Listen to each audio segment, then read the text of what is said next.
बिस्मिल्लाहिर्रहमानिर्रहीम। हमारा चैप्टर है सेट थ्योरी और सेट थ्योरी के अंदर आज हमारा टॉपिक है procedural version of set definition. तो लास्ट सेशन के अंदर आपको याद होगा हमने सेट अलजेब्रा की कुछ बात की थी। आज आपको बताएंगे कि हम प्रोसीजरली सेट को जो है वो किस तरीके से रिप्रेजेंट कर सकते हैं।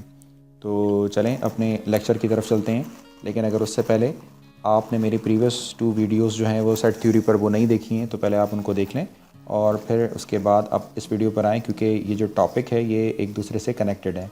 ठीक है जी। तो चले, लास्ट सेशन के अंदर आपको याद होगा हमने कुछ लॉस की बातें की थी, जिसके अंदर हमने आपको बताया था कि यूनियन क्या होता है, इंटरसेक्शन किसे कहते हैं। तो ज़रा हम उसको रिकॉल करते हैं और फिर हम आगे बढ़ते हैं। सपोज़ करते हैं कि let A and B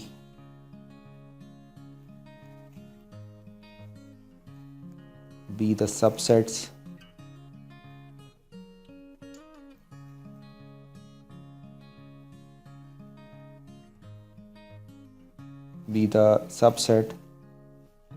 of a universal set U। ठीक है जी। तो सपोज़ कीजिए कि आपके पास कोई यूनिवर्सल सेट है U और कैपिटल A और कैपिटल B जो है वो बेसिकली उस यूनिवर्सल सेट के सबसेट हैं। तो हम सिंबॉलिकली कैसे रिप्रेजेंट करेंगे? देन सिंबॉलिकली जी ज़रा मेरे साथ साथ रहिएगा सारी चीज़ों के लिए। तो अगर आपसे कहा जाता है कि A यूनियन B को आपने सिंबॉलिकली लिखना है तो आप इसको किस तरह लिखेंगे? तो इसको इस तरह लिखा जाता है कि X बिलोंग्स टू U। हम ये सपोज़ करते हैं कि आपके पास जो भी मेंबर्स हैं वो एक यूनिवर्सल सेट से बिलोंग करते हैं। जैसा कि मैंने अभी आपसे कहा कि A और B जो है वो बेसिकली यूनिवर्सल सेट के सबसेट हैं। तो इसका मतलब है कि जो भी सारे सेट्स होंगे वो तमाम के तमाम मेंबर्स जो होंगे वो किसी यूनिवर्सल सेट से बिलोंग करते हैं। एंड सच दैट, जैसे कि आपको लास्ट टाइम भी इसकी डेफिनेशन बताई थी मैंने टेबुलर फॉर्म में, X बिलोंग्स टू A और X belongs to capital B। Right, इसको थोड़ा सा समझ लेते हैं। तो यूनियन का मतलब ये होता है कि सेट A या सेट B, इन दोनों में से कहीं पर भी आपको कोई भी एलिमेंट मिले तो वो आपने यूनिवर्सल सेट का पार्ट बनाना होता है। तो उसको इसी तरह लिखते हैं कि X belongs to set A और X belongs to set B, यानी सेट A या सेट B कहीं पर भी आपको कोई भी कॉमन या नॉन कॉमन एलिमेंट्स मिलता है, उनको आप कंबाइन करके लिख दें तो वो बेसिकली दो सेट्स के यूनियन हो जाते हैं। इसीलिए हम यहाँ पर लिखते हैं और। राइट। अच्छा, सिमिलरली अगर मैं आपसे कहूँ कि आपने A यूनियन B को इस तरह लिखना है तो आप कैसे लिखेंगे? ऑफ कोर्स इसको भी लिख सकते हैं X is a belongs to universal set and X belongs to A and X belongs to B। Right. तो ये आपको रिप्रेजेंट करता है कि आप इस सेट के सिर्फ वो मेंबर्स हो सकते हैं जो सेट A से बिलोंग करते हैं and X belong to set B और सेट B से बिलोंग करते हैं। तो इसका मतलब ये हो गया कि सेट A और सेट B से बिलोंग करने वाले मेंबर्स कौन से होंगे? वो कॉमन होंगे। तो आपने यहाँ पर कॉमन एलिमेंट्स को लिख दिया। तो अब आपने इन फ्यूचर्स ये बातों को याद रखना है कि जब भी हम यूनियन की बात करेंगे तो हम और लगा रहे होंगे, यानी सेट A या सेट B कहीं पर भी कुछ भी मिले उसको आपने एक सेट का पार्ट बनाना है, और जहाँ कहीं इंटरसेक्शन हम यूज़ कर रहे होंगे वहाँ पर आपने लिखना है X belongs to A and X belongs to B, यानी सेट A और सेट B के अंदर एलिमेंट मौजूद होना चाहिए, यानी कॉमन एलिमेंट हो। सिमिलरली अगर मैं आपसे ये कहता हूँ कि आप मुझे बताइए कि B माइनस A को आप किस तरह लिखेंगे? तो B माइनस A को लिखने का तरीका ये होगा, पहली बात तो ये कि जो भी एलिमेंट है वो ऑफ कोर्स यूनिवर्सल सेट से बिलोंग करते हैं। सेकंड ये कि जब आप B में से A को सब्ट्रैक्ट करते हैं, B में से A को सब्ट्रैक्ट करते हैं तो जो रिमेनिंग आपके पास सेट बच कर आता है उसमें सारे के सारे एलिमेंट सिर्फ सेट B से बिलोंग करते हैं। तो इट मीन्स कि X जो है वो उसको सेट B से बिलोंग होना चाहिए। और अगर मैं आपसे कहता हूँ कि वो जो रिमेनिंग एलिमेंट है क्या वो सेट A से बिलोंग करते हैं? नहीं, उनको सेट A में मौजूद नहीं होना चाहिए। तो ये मैंने अपने प्रीवियस लेक्चर के अंदर डिटेल से एग्जाम्पल के साथ समझाया था, आप अगर चाहें तो उसको वहाँ से देख सकते हैं। तो आप इसको लिख सकते हैं X belongs to B and X does not belong to A। Right. Similarly अगर मैं आपसे यही बात A माइनस B के लिए आपसे पूछूं तो आप उसके लिए क्या लिखेंगे? उसके लिए आप लिखेंगे कि X belongs to universal set and X belongs to A and x does not belong to B, right. तो अगर आप ए में से बी को माइनस करते हैं तो इट मीन्स जो भी आपके पास रिजल्टेंट सेट आएगा इस ऑपरेशन को अप्लाई करने के बाद उसके तमाम के तमाम मेंबर्स जो हैं वो सेट ए से ही बिलोंग करेंगे, क्योंकि बी तो आप ऑलरेडी निकाल चुके हैं। तो इसका मतलब है कि वो जो सारे मेंबर्स होंगे वो सेट ए से होने चाहिए, जबकि उन मेंबर्स को सेट बी से कोई रिलेशन नहीं होना चाहिए उनका, राइट। तो इस तरीके से अच्छा जी, अब आप मुझे ये बताएं यहाँ पर कि सपोज़ कि अगर मैं ए कॉम्प्लीमेंट को लिखना चाहूँ तो कैसे लिखूँगा। ऑफ कोर्स ए कॉम्प्लीमेंट की डेफिनेशन आपको पता है। ए कॉम्प्लीमेंट जो है वो u माइनस ए के इक्वल होता है, यानी उसके जो भी एलिमेंट्स होंगे वो सेट यूनिवर्सल सेट से बिलोंग करेंगे और वो तमाम के तमाम एलिमेंट ए सेट से बिलोंग नहीं होने चाहिए। तो इसको अगर आप लिखना चाहें तो हम लिख सकते हैं x बिलोंग्स टू यूनिवर्सल, ये तो हम पहले लिख चुके हैं, and x does not belongs to A. ठीक है जी। तो इस तरीक़े से आप अगर ये पॉइंट आपके नहीं समझ आया तो अपनी मर्ज़ी से आप कोई एग्जांपल सपोज़ कर लें। चले मैं आपकी आसानी के लिए एग्जांपल दे देता हूँ इसी चीज़ के लिए। अगर आपको लगता है कि नहीं ये डेफिनेशन थोड़ी सी मुश्किल है आपके लिए तो आप अपनी मर्ज़ी से एक यूनिवर्सल सेट सपोज़ कर लें। For example 1 to 10। For example ए आप सपोज़ कर लें 1 2 3, और इसी तरीके से आप बी सपोज़ कर लें 3 4 5 and 6। और इन ऑपरेशंस को, ये मैंने सेट्स की टेबुलर फॉर्म लिखी है, और इन ऑपरेशंस को परफॉर्म कर लें तब ये डेफिनेशन आपकी और अच्छी ज़्यादा समझ में आ जाएंगी। ठीक है जी। तो उम्मीद है कि आपको ये जो मैंने सिम्बॉलिकली आपने या सेट बिल्डिंग नोटेशन में इन लॉस को जो एक्सप्लेन किया है ये आपको समझ आ गया होगा। तो आज हमारा जो टॉपिक है वो टॉपिक है basically procedural version of set definition, कि बेसिकली इसका प्रोसीजरल वर्जन क्या है। तो ज़रा हम समझते हैं, पहले हम इसको देखते हैं, फिर इसके बाद आपको मैं डिटेल से और एक्सप्लेन करूँगा कि इसकी हमें नीड क्यों है। अच्छा जी, अब सबसे इम्पॉर्टेंट बात कि आगे चलकर हमने ये जो लॉज हमने लास्ट सेशन में पढ़े थे उन लॉस को हमने प्रूफ करना है। उसके लिए हमें कुछ चीज़ों की ज़रूरत होगी, तो ज़रा हम उसको कवर करते हैं। सपोज़ करते हैं आज की बात कि जहाँ कहीं कैपिटल X और कैपिटल Y होगा, be the subset of a universal set, universal. ठीक है जी। कैपिटल X और कैपिटल Y जो है हमने यूनिवर्सल सेट के सबसेट्स को सपोज कर लिया है। देखिए बात यह है कि जो लॉज आपने पढ़े थे उन लॉज को अगर हम कोई सेट सपोज कर करते हैं तब भी वो प्रूव हो सकते हैं, लेकिन हमें कोई जनरलाइज फॉर्म वे चाहिए जिसके थ्रू हम उन लॉज को प्रूव कर सकें। तो ये उसका एक बेसिक मेथड है, तो उसी के लिए हम सारा ग्राउंड यहाँ पर बना रहे हैं। And universal set capital U लिख लीजिए, and small x and small y are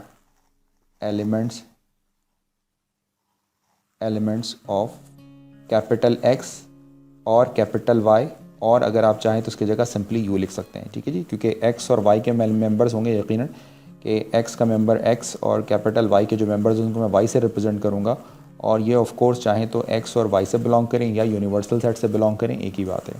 अब जो मैं बात बताने वाला हूँ वो बहुत इंपॉर्टेंट है, बहुत ध्यान से आपने इसको देखना है ताकि आप सारे कॉन्सेप्ट को अच्छे तरीके से प्रिपेयर कर सकें। जी, जो सबसे पहली बात, सपोज़ अगर मैं लिखता हूँ कि x belongs to x union y, तो ये किसके इक्वल होगा। यहाँ पर मैं एक सिंबल लगा रहा हूँ, ये सिंबल एक्चुअली ये जो सिंबल होता है ये सिंबल होता है इफ़ एंड ओनली इफ़। ठीक है जी। शॉर्ट फॉर्म में इसे हम लिखते हैं IFF इंग्लिश में, और सिंबॉलिकली हम इसको इस तरह रिप्रेजेंट करते हैं। एक्चुअली ये सिंबल जो है ये आपकी 2 साइडेड डायरेक्शन को रिप्रेजेंट करता है, जिसमें पता लगता है कि इस डायरेक्शन के दोनों तरफ की स्टेटमेंट एक दूसरे के इक्वलेंट हैं, यानी स्टेटमेंट A को स्टेटमेंट B में चेंज किया जा सकता है और वाइस वर्सा, यानी स्टेटमेंट B को स्टेटमेंट A में चेंज किया जा सकता है। ठीक है जी। तो ये basically if and only if के सिंबल है। मैं ना तो यहाँ पर कोई इंग्लिश में इतनी बड़े वर्ड लिखूँगा, ना मैं इसके लिए IFF यूज़ करूँगा, सिर्फ इस सिंबल को यूज़ करूँगा। तो अगर मैं आपसे पूछता हूँ कि एक X यूनियन B का एक सेट है, और मैं आपसे कहता हूँ कि X जो मेंबर है वो बिलोंग करता है X यूनियन Y से, राइट, तो इसका क्या मतलब होगा। यूनियन के लिए आपको ये बात पता है कि जो भी मेंबर्स होते हैं या वो सेट X से बिलोंग करने चाहिए और या वो सेट वाई से बिलोंग करने चाहिए। यानी सेट एक्स और सेट वाई में कहीं पर भी वो एलिमेंट मौजूद हैं, उनको अगर आप कंबाइन करके लिख दें तो एज़ पर डेफिनेशन वो यूनियन के इक्वल होता है। तो इसका मतलब ये होगा कि हम लिख सकेंगे कि x belongs to capital X और x belongs to capital Y। तो बहुत ध्यान से आपने देखना है कि सपोज़ आज के बाद अगर कहीं लिखा होता है x belongs to x union y, यानी x यूनियन y के जो सेट है उसके जो एलिमेंट हैं, ये बात बहुत कॉमन है कि वो एलिमेंट या तो वो x में होंगे या वो y से बिलोंग करते होंगे। तो उसको इस तरह लिखा जा सकता है। ठीक है जी। सिमिलरली अगर मैं आपसे कहता हूँ कि x belongs to x intersection y, तो x belongs to x intersection y का क्या मतलब होगा? इसका मतलब ये होगा कि इस एलिमेंट को, ये जो एलिमेंट आप चूज़ कर रहे हैं x इंटरसेक्शन y के अंदर से, तो इसका मतलब ये है कि वो एलिमेंट x में भी होगा और वो एलिमेंट y में भी होना चाहिए। ठीक है जी। तो इसके लिए हम लिखते हैं कि x belongs to capital X and x belongs to capital Y। बहुत बातें ध्यान से देखनी है आपने। सिमिलरली अगर मैं आपसे कहता हूँ कि x belongs to x minus y, अगर एक सेट है आपके पास जो डिफरेंस का सेट है, यानी x माइनस वाई से कंप्यूट किया गया है, अब अगर उसका जो भी मेंबर होगा, ये बात बहुत कॉमन है कि x माइनस वाई का मतलब ये होता है कि आपने x में से y को सब्ट्रैक्ट कर दिया। तो इसका मतलब ये होता है कि जो भी आपके पास मेंबर्स होंगे वो x के एलिमेंट होंगे। ठीक है जी। तो इसका मतलब ये कि ये जो आप x ले रहे हैं, ये x कंपलसरी है कि ये इस कैपिटल X से बिलोंग करेगा, क्योंकि y तो ऑलरेडी इसके अंदर से एलिमिनेट हो चुका है। और ये भी ज़रूरी है कि ये जो x एलिमेंट होगा, ये x एलिमेंट y से बिलोंग नहीं करेगा। तो इसको कैसे लिखना है? जैसे कि मैंने आपको कॉम्प्लीमेंट अभी थोड़ी देर पहले लिखना सिखाया है। तो इसको हम लिख सकते हैं x belongs to capital X and x does not belongs to capital Y। Similarly अगर मैं आपसे ये कहता हूँ कि x बिलोंग्स टू XC, ये किसके इक्वल होगा? तो इसमें XC आपने निकाला है, XC का मतलब होता है complement of x। Complement of x का मतलब है u माइनस a, यानी u में से आप x को सब्ट्रैक्ट कर दें। तो जब आप u में से x को सब्ट्रैक्ट कर देंगे तो जो रिमेनिंग एलिमेंट हैं वो ऑफ कोर्स, जो भी रिमेनिंग x है वो यकीन आपका यूनिवर्सल सेट से बिलोंग करेगा और वो x सेट से बिलोंग नहीं करेगा। तो उसको हम कैसे लिख सकते हैं? इसको हम लिख सकते हैं कि x does not belongs to capital X। ठीक है, जो भी एलिमेंट निकलेगा वो ऑफ कोर्स यूनिवर्सल सेट ही होगा, लेकिन वो इस कैपिटल X वाले सेट से बिलोंग नहीं करेगा। इसी तरीके से एक और सपोज़ कीजिए कि ये है x कॉमा वाई, ये है एक बाइनरी रिलेशन और समथिंग ऑर्डर्ड पेयर, और ये बाइनरी रिलेशन सेट x का क्रॉस सेट y के साथ लेने से, यानी सेट x और y का अगर आप क्रॉस लेते हैं तो आपके पास ये बाइनरी रिलेशंस बनकर आते हैं। ठीक है जी। तो बाइनरी रिलेशंस आगे चलकर रिलेशंस एंड फंक्शंस में हम डिटेल से डिस्कस भी करेंगे, लेकिन सबसे सिंपल ये है कि एक एग्जांपल मैं आपको दे देता हूँ। सपोज़ कीजिए कि एक सेट है आपके पास 1 एंड 2, और सपोज़ कीजिए कि एक सेट है आपके पास 3 एंड 4। तो इसमें जो बाइनरी रिलेशंस निकलते हैं A क्रॉस B, वो A क्रॉस B इस तरह निकलते हैं कि यानी 1 का पेयर लिख लें 3 के साथ, फिर फर्स्ट सेट में 1 का पेयर बना लें 4 के साथ, इसी तरीके से 2 का पेयर बना लें 3 के साथ, इसी तरीके से 2 का पेयर बना लें 4 के साथ। तो ये जो आपके पास सबसेट्स बनकर आया है, ठीक है जी, तो ये कहलाता है बाइनरी रिलेशंस। ठीक है जी। तो इस तरह दो सेट्स के आप चाहें तो बाइनरी रिलेशंस भी लिख सकते हैं और इसको फंक्शंस की फॉर्म में रिप्रेजेंट भी किया जा सकता है। तो आपसे अगर ये कहा जाता है कि एक आपके पास x क्रॉस y, यानी दो सेट्स के जब आपने रिलेशंस बनाए और उससे एक ऐसा सेट बन गया जिसके अंदर सिर्फ़ और सिर्फ ऑर्डर्ड पेयर्स मौजूद हैं और उसमें से आप x कॉमा y पिक कर रहे हैं, तो ऑफ कोर्स कि इसका जो x पार्ट होगा वो हमेशा फर्स्ट सेट से बिलोंग करेगा और इसका जो y पार्ट होगा वो हमेशा सेकंड सेट से बिलोंग करेगा। तो उसको हम कैसे लिख सकते हैं? ये सिर्फ उस वक्त होगा if and only if when x belongs to capital X and y belongs to capital Y। तो उम्मीद है कि ये जो नोटेशन, ये जो प्रोसीजरल वर्जन है, ये आपके समझ आ गया होगा। चलें अब आगे बढ़ते हैं और अब हम अपने एलिमेंट मेथड की तरफ चलते हैं जिसके थ्रू हमने इसको प्रूफ करना है। तो इसे हम कहते हैं basic element method for proving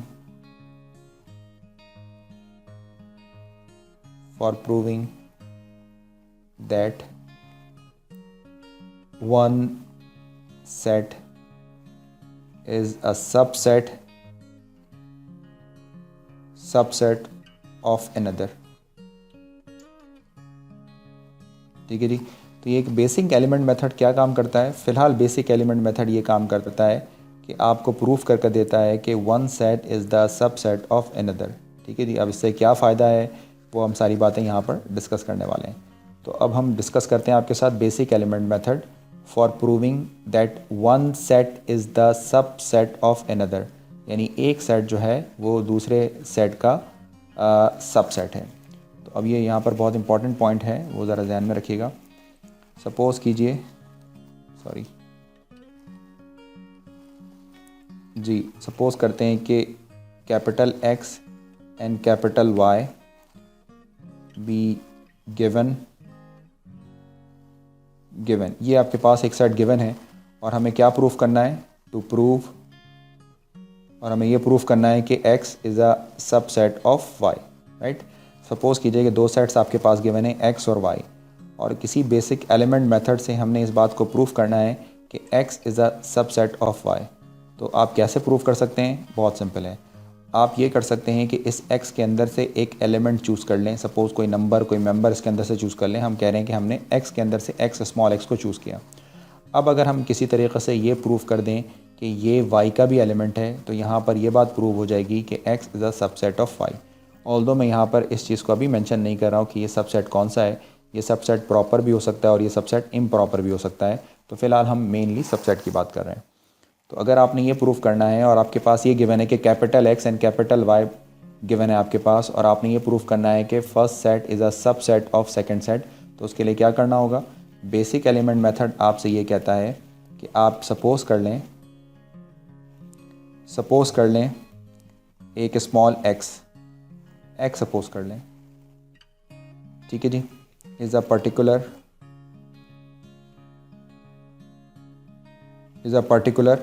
ये पर्टिकुलर है पर आर्बिट्री होना चाहिए, ठीक है जी, यानी सारे आप चूज़ कर लें। और ये कहाँ से चूज़ करना है? चूज़न ऑफ x, ठीक है जी। आपने x से जो है वो स्मॉल x चूज़ कर लिया, यानी वो एलिमेंट आपने चूज़ कर लिया। अब सेकंड आपका टास्क क्या होगा? सेकंड टास्क क्या होगा? आपने शो करना होगा, then show that x is an element of y। तो अगर आप शो कर देते हैं कि x एलिमेंट ऑफ y है, तो बड़ी आसानी से आप इस स्टेटमेंट को प्रूफ कर लेंगे जो मैं आपके लिए यहाँ पर लिख रहा हूँ कि अगर आपके पास है कि x is a subset of capital X which implies that, जिसकी मदद से हम ये प्रूफ कर लेते हैं कि x नहीं, इम्प्लाइज नहीं आएगा, मीन्स के इक्वल, ये हम यूँ लिख लेते हैं, इम्प्लाइज भी लिख सकते हैं। एंड हम ये कहते हैं कि भाई x जो है वो सिमिलरली सबसेट होता है कैपिटल Y का। ये फिर इस चीज़ को इम्प्लाइज करता है, क्या इम्प्लाइज करता है? कि capital X is a subset of Y, ठीक है जी। मिसाल के तौर पर इफ़ ये वाली वैल्यूज़ गिवन हो x, और हम ये प्रूफ कर दें कि x जो है वो y का भी सबसेट है, तो आप आसानी से इस बात को प्रूफ कर सकते हैं कि x is a subset of y, ठीक है जी। तो ये एक तरह से हमारे पास जो है वो एक प्रूविंग टेक्निक आ गई, और एक बहुत इंपॉर्टेंट चीज़ हमें पता लगी, इसको थोड़ी देर के लिए आपने जहन में रखिएगा, ठीक है जी। तो यहाँ तक आपको एक बात बता दी गई, यानी एक बात हमें पता लगी कि बेसिक एलिमेंट मेथड का काम ये है कि वो ये प्रूफ, फ़िलहाल ये प्रूफ करके देता है कि x is the subset of y। तो आपने करना क्या होगा? अपनी मर्ज़ी से आपने एक स्मॉल आर्बिट्री x चूज़ करना होगा और ये चेक करना होगा कि क्या वो x जो है वो y का पार्ट है, यानी आपने ये शो करना होगा कि x is a part of y। अगर ऐसा है तो ये इस चीज़ को इम्प्लाइज करता है कि x is a subset of y, ठीक है जी। इंट्यूटिवली अगर आप इस बात को सोचेंगे तो इसको बहुत अच्छा समझ सकते हैं। एक और एग्जांपल आपके सामने रखते हैं ताकि आप इन सारी चीज़ों को ज़रा अच्छा समझ सकें। सपोज़ कीजिए कि आपको अगर ये प्रूफ करना है कि मैं फ़िलहाल अभी प्रूफ नहीं कर रहा हूँ, बस अभी ज़रा ग्राउंड बना रहा हूँ। आपको ये प्रूफ करना है कि A union B is a subset of A, ठीक है जी। तो बेसिक एलिमेंट मेथड में हम कैसे प्रूफ करेंगे? So we have to prove that, क्या प्रूफ करना है? कि फॉर ऑल, ये फॉर ऑल का सिंबल है, फॉर ऑल x, यानी तमाम x के लिए, यानी ए सेट के जो भी सारे मेंबर्स हैं उन सब के लिए, फॉर ऑल x इफ़ हम एक सपोज़ करते हैं कि x बिलोंग करता है A यूनियन B से। हम सपोज़ करते हैं कि हम इस x यूनियन B के अंदर से हम कोई x सपोज़ करते हैं, तो हमें क्या बताना होगा, देन हमें ये प्रूफ करना होगा कि x जो है वो बिलोंग करता है A से। ठीक है जी। तो अब हमें ये चीज़ प्रूफ करनी होगी कि अगर हम ये सपोज़ करते हैं कि x यूनियन B से हमने कोई चीज़ x ली है, देन हमें ये प्रूफ करना होगा कि वही x A से भी बिलोंग करता है। और अगर हम ये करने में कामयाब हो गए तो बड़ी आसानी से हम ये कह सकते हैं कि A union B is a subset of A, जैसे कि मैंने भी ऊपर इस स्टेटमेंट को लिखा। इसी बात को अभी फ़िलहाल सिंपल करने के लिए हम इस तरह भी लिख सकते हैं, कैन रिटन एज, सपोज़, ये मैं बार बार नहीं लिखूँगा इसलिए एक दफ़ा लिख रहा हूँ, suppose x is an arbitrary element in A union B, then हमें क्या करना है, then you have to show that x is in A। तो हमें शो करना होगा कि वो जो x है वो A से भी बिलोंग करता है। अगर इस तरह का हम कोई काम करने में कामयाब हो जाते हैं तो इसका मतलब है कि first set is the subset of second set, right. अच्छा जी, एक और एग्जांपल आपको देते हैं, थोड़ा सा ये चीज़ें आपकी समझ में आ जाए अच्छे तरीक़े से। सपोज़ कीजिए कि हमें ये प्रूफ करना है कि A इंटरसेक्शन B जो है वो सबसेट है फॉर एग्ज़ाम्पल B का। अगर हमें ये प्रूफ करना है तो आप बताएं कैसे हम इसको प्रूफ कर सकते हैं, क्या करें इसके लिए, बेसिक एलिमेंट मेथड क्या कहता है, हमें करना क्या होगा। तो हमें ये प्रूफ करना होगा कि for all, so we have to prove that for all, ये फॉर ऑल सिंबल भी लिखना ज़रूरी नहीं है, for all x if x belongs to A intersection B, then हमने क्या चीज़ शो करनी है। अगर हम ये शो कर दें कि x belongs to B है तो यहाँ पर ये चीज़ कंफर्म हो जाएगी कि जो चीज़ A इंटरसेक्शन B से बिलोंग करती है और जो चीज़ B में मौजूद है, तो इट मीन्स कि first set is a subset of the other. ठीक है जी। इसी तरीक़े से एक और एग्ज़ाम्पल मैं आपके सामने रखता हूँ ताकि कॉन्सेप्ट आपके अच्छे हो जाएं। मिसाल के तौर पर है तो बात बहुत आसान सी, अगर ये प्रूफ करना है कि A is a subset of A union B, तो इसमें पहले ये बताएं कि हमें प्रूफ करना क्या है। तो हमें प्रूफ ये करना है, so we have to prove that for all x if x belongs to A, then of course इसी x को बिलोंग करना चाहिए A यूनियन B से, राइट।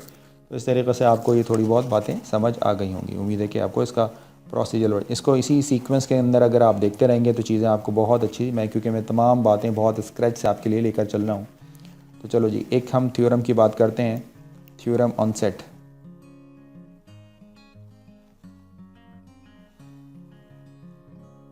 हम देखते हैं थ्योरम ऑन सेट, एक बहुत इंपॉर्टेंट थ्योरम है और आगे चलकर हम इसको यूज़ करेंगे। थ्योरम बेसिकली कुछ मैथमेटिकल रिजल्ट्स होते हैं जिनको किसी मैथमेटिकल टेक्निक से आप प्रूफ कर सकते हैं। तो फ़िलहाल हम एक थ्योरम की बात करते हैं। सपोज़ कीजिए कि इफ़, ये बहुत इंपॉर्टेंट थ्योरम है, if A is a subset of B and B is a subset of A, then आप यहाँ पर ये प्रूफ करने वाले हैं कि A is equal to B के बराबर है। मैं इसको भी सर्कल बना देता, रेक्टेंगल बना देता हूँ, क्योंकि ये जो दो थ्योरम मैंने एक अभी ग्रीन से रेक्टेंगल बनाया था, ये दोनों के दोनों थ्योरम जो है आपके मोस्ट इंपॉर्टेंट थ्योरम है, जो आगे चलकर आप देखेंगे कि मैं इसको किस तरह यूटिलाइज़ करता हूँ अपने लॉस को प्रूफ करने के लिए। ठीक है जी। तो वो आपने इसको प्रूफ करना है कि लिखा हुआ है कि A is a subset of B and B is a subset of A, then A is equal to B। तो कैसे प्रूफ कर सकते हैं, बहुत आसान है इसको प्रूफ करना। अभी हमने बेसिक एलिमेंट मेथड सीखा है जिसमें आपसे कहा गया है कि आपके पास गिवन क्या है। इफ़ के बाद जो स्टेटमेंट होती हैं नॉर्मली हम उसमें गिवन के लिए यूज़ करते हैं कि A is a subset of B। ठीक है जी। तो अब हम ये सपोज़ करते हैं जी जनाब, क्या सपोज़ करें? हम सपोज़ करते हैं एक एलिमेंट x और हम ये कहते हैं कि ये एलिमेंट a से बिलोंग करता है। जी ठीक है, और हमें ये बात पता है पहले से कि a is a subset of b। तो अगर a सबसेट ऑफ b है तो इस सर्कल के अकॉर्डिंग ज़रा आप ये देखिए, यहाँ पर चले जाएं वापस ऊपर, इधर देखिए कि अगर ये चीज़ यहाँ तो हम प्रूफ करने जा रहे थे ना, लेकिन अगर हम ये कह दें कि ये सबसेट है तो ये बात ऑब्वियस हो जाएगी कि वो x y से भी बिलोंग करेगा। ठीक है जी, तो इसी चीज़ को अगर मैं यहाँ पर लिखना चाहूँ तो ये कंफर्म हो जाएगा यहाँ पर इस चीज़ के लिए कि ये जो आपके पास x है ये x b से भी बिलोंग करता है। ठीक है जी, तो ये बात है गिवन हो गई। सपोज़ कीजिए इसको हम 1 का नाम दे रहे हैं। अच्छा जी, हमारे पास और क्या गिवन है? सेकंड आपके पास गिवन है b is a subset of a। इसके अंदर से भी अगर हम सपोज़ करते हैं कि x बिलोंग्स टू b, ये किस चीज़ को इम्प्लाइज़ करती है? ये इम्प्लाइज़ करती है कि x बिलोंग्स टू a है, क्योंकि आपको पता है कि b और a एक दूसरे के सबसेट हैं। तो ये आपके पास मिला सेकेंड रिज़ल्ट, राइट। और अगर आप 1 और 2 को कंबाइन करें, जो आपको ये बताते हैं कि x belongs to a and implies that x belongs to b, और x belongs to b implies that x belongs to a, तो ऑफ़ कोर्स ये सिर्फ़ और सिर्फ उस वक्त पॉसिबल है जब आपके पास सेट A जो है वो सेट B के इक्वल हो। तो जब सेट A सेट B के इक्वल होगा तो ये कंडीशन आपकी सेटिस्फाई हो जाएगी। ठीक है जी, तो उम्मीद है कि ये चीज़ आपको समझ आ गई आसानी के साथ। बहुत सिंपल सी मैंने एक पॉइंट कहा है आपके लिए। ठीक है, अगर आप नहीं समझें तो इसको कंट्राडिक्टरी प्रूफ भी हम कर सकते हैं। सपोज़ कीजिए कि मैं एक सेट सपोज़ करता हूँ आपके लिए, दिस इज़ 1 and 2, राइट। और सपोज़ कीजिए कि एक सेट में आपके लिए लिख रहा हूँ फॉर एग्ज़ाम्पल 1, 2 and 3। ठीक है, मैं इसके लिए ज़रा मार्कर्स को चेंज कर लेता हूँ। ठीक है, अच्छा जी, मैं अगर आपसे ये पूछूं कि सपोज़ कीजिए कि ये सारे एलिमेंट हैं जिसे हम कह रहे हैं कि ये स्मॉल x है। ठीक है जी, अगर मैं आपसे कहूँ कि क्या हो रहा है, तो ऑफ कोर्स के स्मॉल x जो है वो a से बिलोंग करता है। ठीक है, और ये इस चीज़ को भी इम्प्लाइज़ करता है कि स्मॉल x जो है वो b से भी बिलोंग करता है। नोट कर रहे हैं, स्मॉल x b से भी बिलोंग करता है, राइट। तो पहली बात तो ठीक हो गई। तो हम ये कह सकते हैं कि a जो है वो बेसिकली सबसेट है b का, यानी हमें पहले से पता है। इसी तरीके से अगर मैं आपसे कहता हूँ कि स्मॉल x जो है वो b से बिलोंग करता है। अब मान लें कि मैं इस पेन को चेंज कर रहा हूँ सिर्फ आपको समझाने के लिए। मान लें कि अब ये जो सारी वैल्यू है मेरे पास, ये जो वैल्यूज़ हैं ये हो गई x। ठीक है जी, स्मॉल x से बिलोंग करता है। तो क्या ये इस चीज़ को इम्प्लाइज़ करता है कि x बिलोंग्स टू a? तो अगर आप नोट करें तो ऐसी बात नहीं है यहाँ पर, क्योंकि यहाँ पर ये जो 3 है प्रेजेंट नहीं है। तो इसका मतलब है फॉर ऑल x जो है वो बिलोंग नहीं करता सेट a से। और ऐसा है तो हम ये कह सकते हैं कि b is not a subset of a। तो ऑफ कोर्स जब ये नहीं है तो इसका मतलब है कि a is not equal to b। तो इसका मतलब है हम कंट्राडिक्टरी प्रूफ कर भी इसको कंपेयर कर सकते हैं। तो इसके साथ साथ हमें ये भी मालूम हो गया कि सेट a 1 और 2 को अगर आप कंबाइन करें तो सिर्फ पॉसिबल कंडीशन यही है कि a is equal to b, कि a b के बराबर है। ठीक है जी, तो इसका मतलब है ये सिर्फ उसी वक्त हो सकता है कि जब a b के बराबर हो, या इसको हम कह सकते हैं कि a b का एक इम्प्रॉपर सबसेट हो।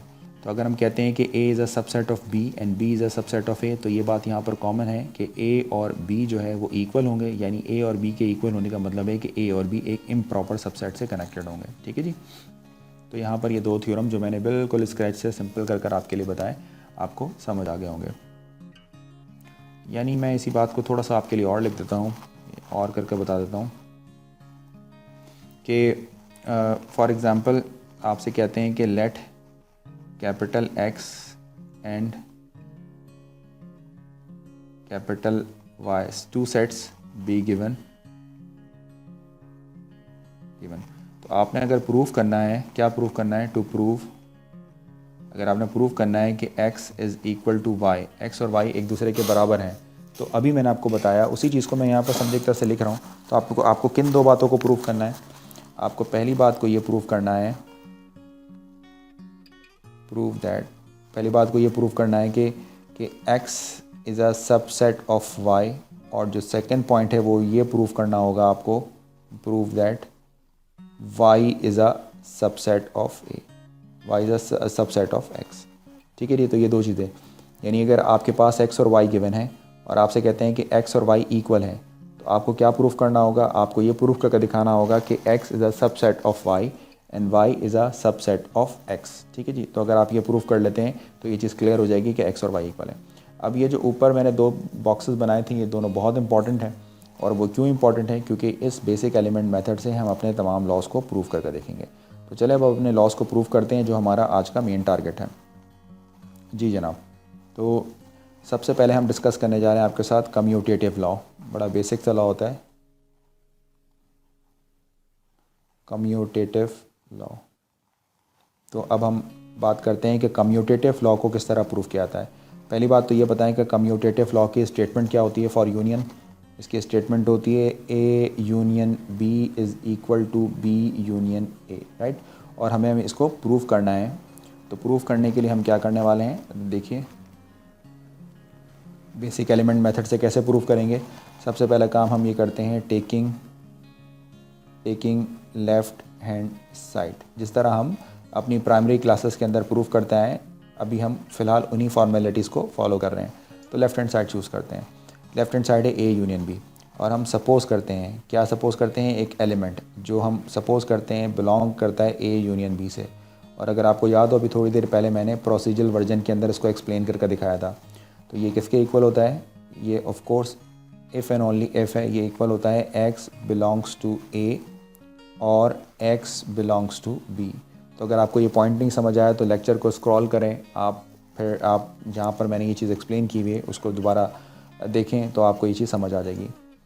अच्छा जी, ये किस चीज़ को इम्प्लाइज़ करती है आपके पास, ये इस चीज़ को इम्प्लाइज़ करती है कि आप इसको लिख सकते हैं, अगर आप चूँकि यहाँ पर और है, या तो ये एलिमेंट यहाँ से लिए जाए या एलिमेंट यहाँ पर हो, कहीं पर भी एलिमेंट मौजूद हो तो आपने इसको लिखना होता है। तो पहले मैं एक्स कॉमा बी को पहले लिख लेता हूँ, एक्स बिलोंग्स टू बी, क्योंकि रिज़ल्ट को प्रूव करते वक्त आपने अपने आंसर पर भी नज़र रखनी होती है। एक्स बिलोंग्स टू बी और x belongs to A, right. और अगर मैं वापस इसको नोटेशन में बंद करना चाहूँ तो कैसे लिख सकता हूँ, this is x belongs to B union A, ऐसे लिख सकते हैं इसको, राइट। तो ये हमने लिखा। अच्छा जी, थोड़ी सी आसानी के लिए हम एक काम और भी करते हैं यहाँ पर, ताकि आप जो है वो उसको थोड़ा समझ सकें। सपोज़ कर लें कि ये जो आपके पास ए यूनियन बी है, ए यूनियन बी, इसको मैं कैपिटल एक्स सपोज़ कर लेता हूँ, और ये जो बी यूनियन ए मेरे पास मौजूद है इसको मैं कैपिटल वाई सपोज़ कर लेता हूँ, ठीक है जी। तो क्या आप मुझे बताएंगे यहाँ पर कि ये जो है रिज़ल्ट है, ये ए यूनियन बी जो है ये एक्चुअली क्या हो जाएगा। तो अगर मैं इसको लिखना चाहूँ, यहीं पर मैं लिख देता हूँ, फॉर एग्ज़ाम्पल इसको ऐसे भी लिख सकता हूँ कि ये जो एक्स है ये बिलोंग करता है कैपिटल एक्स से, राइट। इसी तरीके से ये जो मेरे पास रिज़ल्ट निकल कर आया है, इसको ना भी लिखें तो कोई हर्ज नहीं है, बट इसको लिख लेते हैं तो चले अच्छा है, थोड़ी सी चीज़ें और ज़रा सिंपल हो जाएंगी। तो इसका मतलब ये हो गया, इधर मुझे एम्प्लाइज़ नहीं डालना चाहिए, इसको इज़ इक्वल टू डालना चाहिए। सिमिलरली यहाँ भी एम्प्लाइज़ नहीं डालना चाहिए, इज़ इक्वल टू डालना चाहिए मुझे, इज़ इक्वल टू। इसी तरीके से अगर मैं इसको लिखना चाहूँ तो कैसे लिखूँगा, x belongs to B union, इसको कैपिटल वाई लिख सकते हैं, ठीक है जी। अब अगर मैं आपसे कहता हूँ कि ज़रा ये चूँकि सब एक दूसरे से कनेक्टेड हैं, ये सब एक दूसरे से कनेक्टेड हैं, तो अगर मैं इनको कंबाइन करके लिखना चाहूँ तो कैसे लिख सकता हूँ, मैं कंबाइन करके लिखना चाहूँ, which implies that X belongs to capital X, और फिर इक्वेशन 2 को देखिए तो मैं लिख सकता हूँ कि x belongs to capital y। तो अगर मैं आपसे कहता हूँ कि x जो है वो कैपिटल x से बिलोंग करता है और वही x कैपिटल y से भी बिलोंग करता है, तो अब आप बताएं कि क्या होगा। तो एज़ पर थ्योरम जो हमने स्टार्टिंग में देखा था, ये देखिए मैं आपको ज़रा ये देखिए, अगर हम कहते हैं कि x जो है वो कैपिटल x से बिलोंग करता है एंड x जो है वो कैपिटल y से बिलोंग करता है, which implies that x is a subset of y। तो हम इसको लिख सकते हैं जी, इसको हम क्या लिख सकते हैं, इसको हम लिख सकते हैं कि इसको हम लिख सकते हैं कि विच एम्प्लाइज़ दैट कि capital X is the subset of Y. और कैपिटल एक्स हमारे पास क्या है, बेसिकली कैपिटल एक्स है हमारे पास A union B is a subset of B union A, ठीक है जी। तो ये बन गई है आपके पास 1। इसी तरीक़े से अब आप जो है वो राइट हैंड साइड लेते हैं जी, राइट हैंड साइड लेते हैं यहाँ पर, taking right hand side, taking right hand side, right. और राइट हैंड साइड लेने के बाद आप सपोज़ करते हैं एक एलिमेंट y, और आप कहते हैं कि ये जो y है ये बिलोंग करता है किससे, b यूनियन a से बिलोंग करता है, विच एम्प्लाइज़ दैट, किससे एम्प्लाइज़ करता है कि y बिलोंग करता होगा b से, और यूनियन है तो y बिलोंग करेगा आपसे स्मॉल a से, ठीक है जी। अपनी आसानी के लिए हमने यहाँ पर भी यही काम किया है कि सपोज़ किया हुआ है कि ये तो आपको पता है किसके इक्वल है, ये एक्चुअली y के इक्वल है, ठीक है जी। तो ये असल में वैल्यू इक्वल किसके हो जाएगी, this is y belongs to capital Y। ये बाद में यूज़ करने के लिए काफ़ी अच्छा रहता है। ठीक है जी, तो यहाँ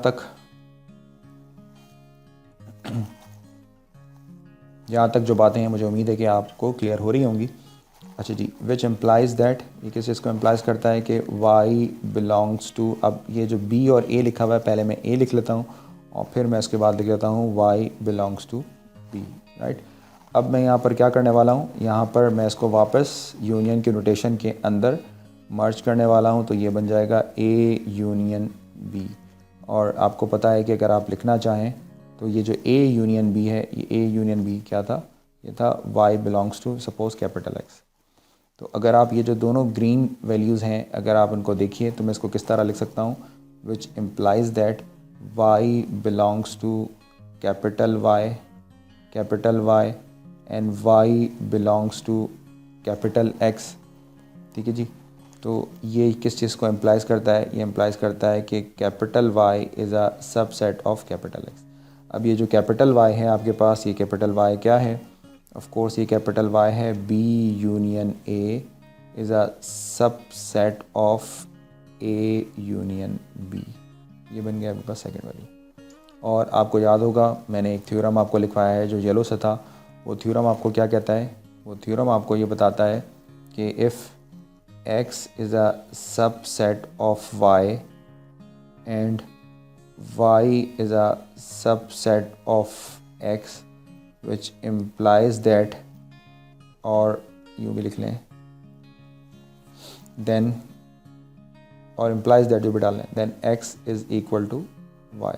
तो अगर आप नोट करें तो यहाँ पर 1 और 2 को अगर आप कंबाइन करें तो इससे पता लगता है कि सपोज़ ये लिखा हुआ है x is a subset of y and suppose y is a subset of x, तो इसका मतलब है कि x और y इक्वल होंगे। देन जब हम इसको कंबाइन करके लिखेंगे तो यहाँ पर ये बात प्रूव हो जाएगी क्या कि A union B is equal to B union A। तो यहाँ पर हमने अपना commutative law basic element method से प्रूव कर लिया। This is proved, hence proved, right. तो इस तरह बेसिक एलिमेंट मेथड अप्लाई कर आपने अपने कम्यूटेटिव लॉ को प्रूव कर लिया। अच्छा जी, कुछ आपके लिए भी टास्क है, जो थोड़ा सा काम है वो आप लोग भी परफॉर्म कीजिएगा। जो सेकंड टास्क है आपके लिए थ्योरम प्रूफ करने का, वो आप इंटरसेक्शन वाला पार्ट आप सॉल्व कीजिएगा। A intersection B is equal to B intersection A। ये आपका होम टास्क है, ये आपका असाइनमेंट है, इसे आप खुद ट्राई कीजिएगा और बिल्कुल इसी तरीके से आपने प्रूफ करना है जिस तरीके से अभी मैंने आपको आपके सामने एक्सप्लेन किया है। ठीक है जी, तो ये चीज़ आपके यहाँ पर समझ आ गई होगी, राइट। तो इस तरीके से बेसिक एलिमेंट मेथड से जो है वो आप अपने लॉस को प्रूव कर सकते हैं। क्योंकि वीडियो की लेंथ थोड़ी इंक्रीज़ हो रही है तो मैं वीडियो को अगेन मैं स्प्लिट करता हूँ। ये जो पार्ट है इसको नेक्स्ट पार्ट के अंदर मैं मज़ीद जो लॉज हैं उनको मैं आपको प्रूफ करके दिखाऊँगा कि किस तरीके से उसको प्रूफ कहते हैं और किस तरीके से आप फर्दर इसकी प्रैक्टिस कर सकते हैं। तो उम्मीद है कि आज का लेक्चर आपको समझ आया होगा और प्लीज़ मेरे चैनल को लाइक करें और अपने कमेंट ज़रूर दें। Thanks for watching this video. अल्लाह हाफ़िज़।